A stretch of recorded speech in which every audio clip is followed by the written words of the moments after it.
my favorite slide. We're here at the support and service world talking about technical support people, and they're key to our success in this plan. And I'll give you one example.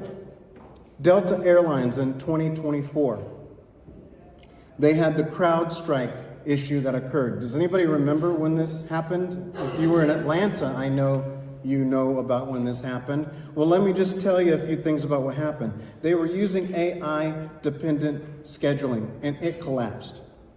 Delta had no manual backup process. I mean, literally, right? We deploy systems all the time in IT, and there was no manual process to fix everything, so they shut the whole system down.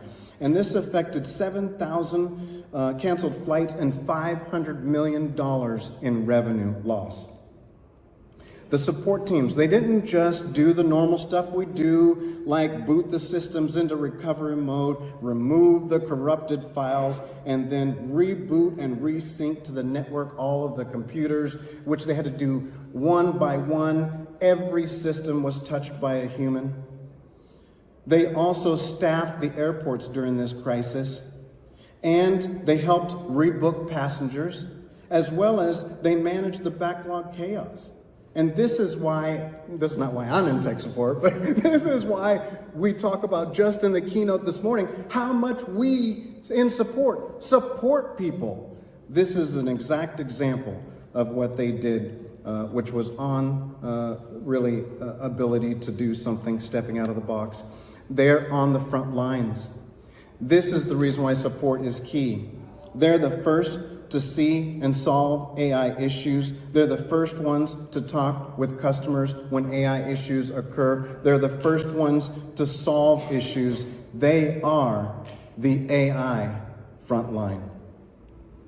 They're also the first ones to take and detect issues. For instance, we talked about the logs. When they review the logs, which they should, that should be part of your plan, they will find training gaps that we can all improve on, right? Because I don't know how many people have used AI in here? Oops. Okay, I'm pretty sure you all should have had your hands risen. And so you guys know we're our own learning model, right? Like when we type in a search, we go, I didn't get what I wanted. Hold on a second. Let me type that again. Holy smokes, I just did my own LLM.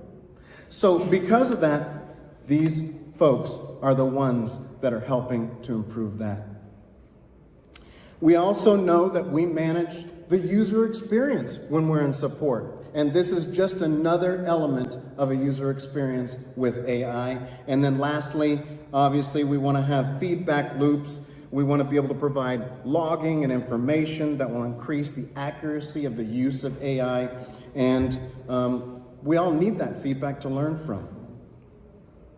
Okay, how are we doing so far? Doing great, man. Thank you. Call it out. I appreciate it. Nobody's asleep, right? Okay. If we get through that with nobody sleeping, we're gonna hit success. I'm telling you right now.